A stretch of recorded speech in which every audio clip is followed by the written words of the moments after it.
wafdi ka socda midowga Afrika oo maalmahan socdaal ku mariyay qaybo kamid ah Soomaaliya ayaa maanta gaaray magaalada Beledweyne ee xarunta gobolka Hiiraan.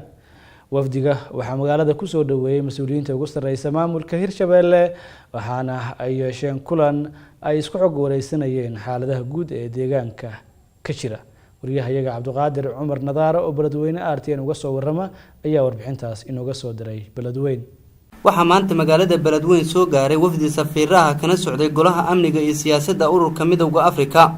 wafdigan uu hogaaminayo wakiilka midowga Afrika arrimaha Soomaaliya Ambassador Francisco Mandera waxaa garoonka diyaaradaha ku soo dhaweeyay maamulka gobolka Hiiraan xildhibaano wasiiro ka tirsan maamulka Hirshabeelle iyo madaxweynaha maamulkan. wakiilka midowga Afrika arrimaha Soomaaliya iyo xubnaha la socday ayaa kulan amniga ku saabsan la qaatay madaxweynaha Hirshabeelle. kulanka kadib waxaa saxaafadda la hadlay xubnaha ka tirsan wafdigan iyo sidoo kale madaxweynaha Hirshabeelle. si wanaagsan xagga noogu soo dhaweeyay shaqada ay ka qabanayaan aan ognahay inay wada shaqeeyaan dawladda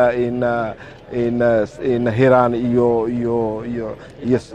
Amisom iyo federaalku waa wax wanaagsan in sidaa lagu sii wado oo madaxweynuhu adeer wuxuu naga lahaa anagu phase 2 baan galay si hadii dariiqada la isku furi lahaa golaha amniga Afrika uu dhageystay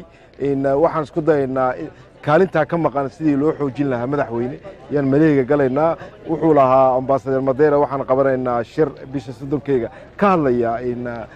CONOPS waxaan afka gaar lagu yiraahdo nidaamka cusub ee hawlgalka dambe Amisom markaasi waxaan rajaynaynaa inaan dhameystiri karno hambaliyo yaanu direynaa anada farxad gaar ay tahay waxa yeelay Little Djibouti waa timid ugu madaxweynuhu waan joogaa markaasi waad maasanteen ciidanka Djibouti ee Ethiopia xagan jooga farxadna way noo tahay inaan arko calanka Djibouti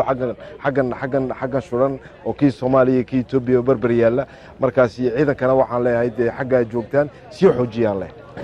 waxaa maanta sharaf noo ah oo aan ka mahad celinaynaa booqashada ay noogu yimideen wafdiga safiirada oo ka socda golaha amniga iyo siyaasadda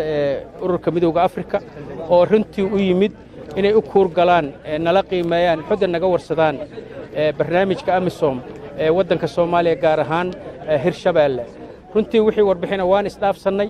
wixii dareenahan qaban waan u sheegnay wixii baahiya